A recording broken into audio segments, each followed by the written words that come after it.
there. Thank you. Right. So today is the third anniversary of the NINA's constitutional force majeure held on December 16, 2020. Please, how would you assess the implementation of the constitutional force majeure? Were you able to attain the objectives? Thank you. Spectacular success. Except for those who have not read the force majeure proclamation, you will see at once, if you do read, that the objective was to roll out a framework, a strategy that will lock in terms of time when this business must be done. Because since after Aburi, it was this same discussion that went to Aburi. How do we live together? What are the terms of our union? Are we still in union? If yes, what are the terms? That was what they went to discuss in Aburi. They agreed, came back. One side abandoned the agreement and began to shoot at the other people, killing 5 million people to keep the union by force. And so, from that time in 1967, the NINA's constitutional force majeure became the first time that everybody was forced to begin to consider, was forced to realize that they can no longer keep things by force, because the constitution by which they kept things by force was what we targeted. Since it is our signature that gives life to that constitution, we only needed to wake up enough people to realize that if we say, we only need to say, Nigeria was created by proclamation in 1914 of one person sitting in one corner of London. How much more millions of us saying that you put our signature on a document we knew nothing about? No, it cannot remain basis of Nigeria. It cannot remain basis of any union with anybody we don't want in our space. Our sovereignty is inalienable.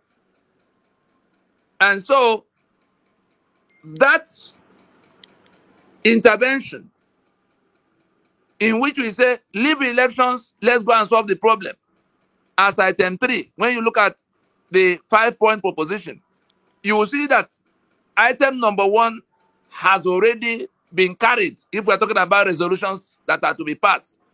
Because there's hardly anybody that can stand on any podium in any part of Nigeria today to say that the constitution is not the problem. What was our item 1? That the constitution of Nigeria is the basis of the grievances that are all over the place, and that we must address it now. Item 2, that constitution would therefore have to be decommissioned. Is there anybody still arguing that constitution we have now is the best? No.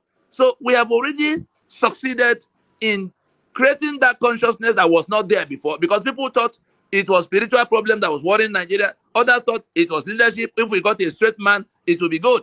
Others say corruption. Remove corruption, everything will be.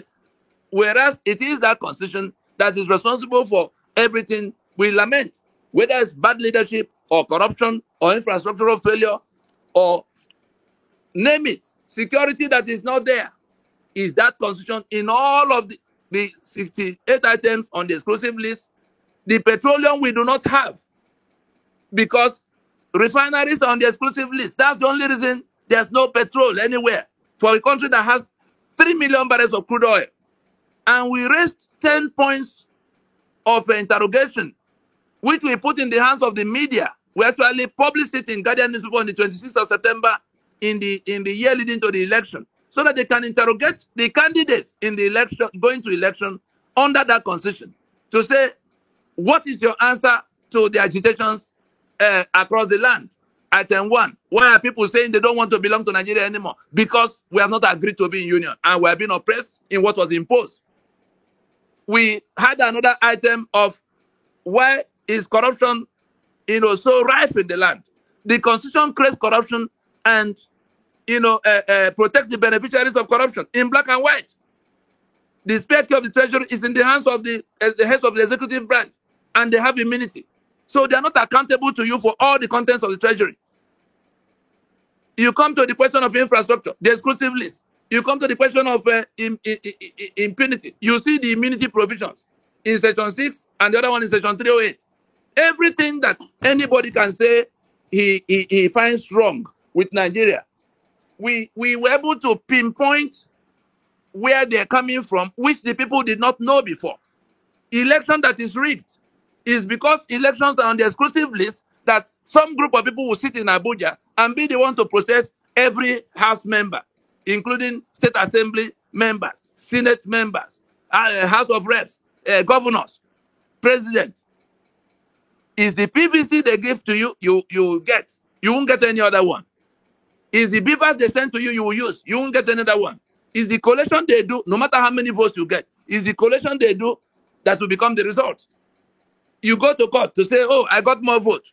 It's what the judges say they saw that will become the outcome. And so there's no other thing responsible for what happened. Everything that happened wrong with the election was coming from the fact that that constitution has elections on the exclusive list.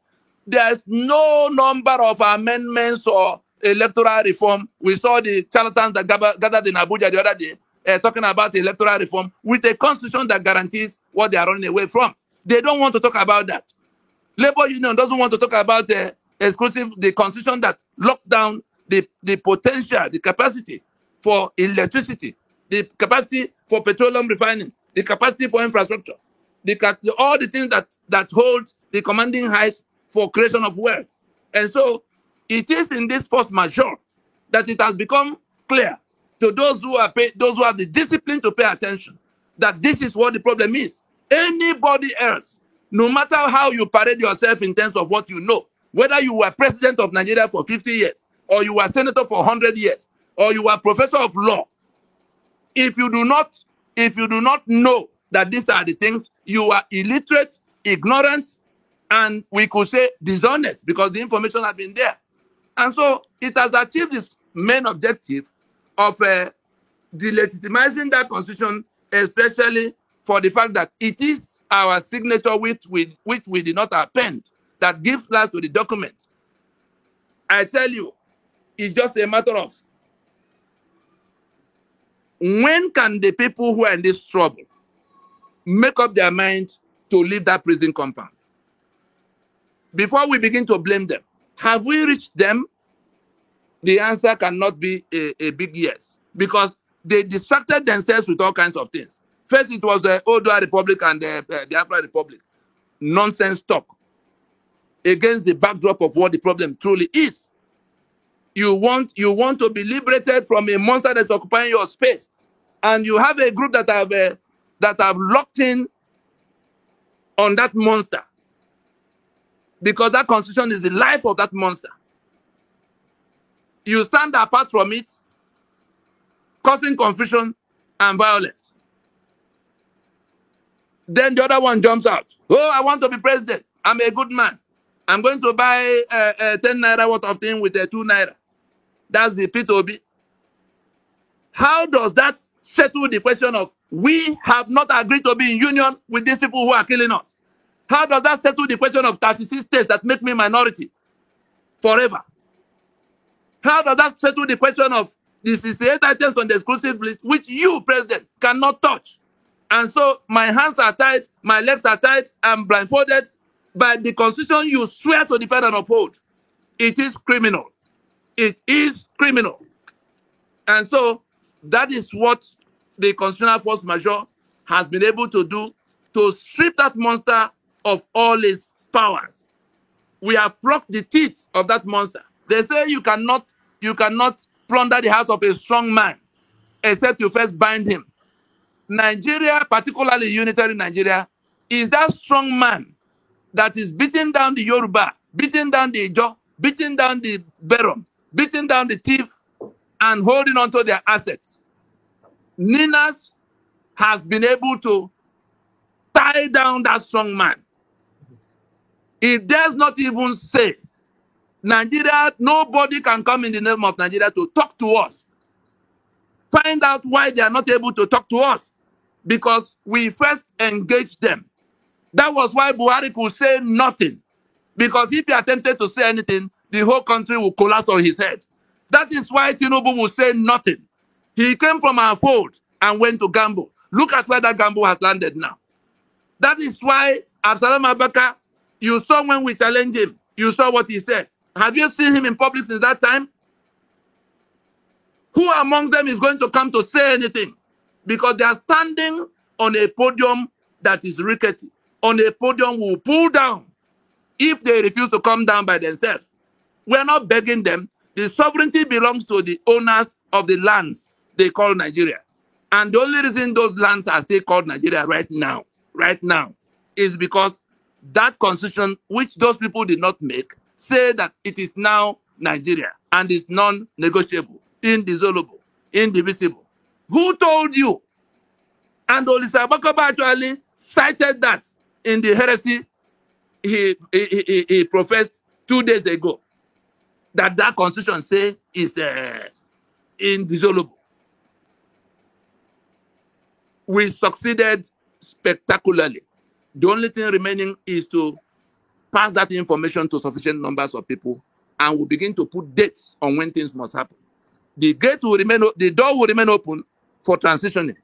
But those who are refusing to come while they can come, sorry for them if it's too late. We won't be able to help them if the mob gets at them before they come.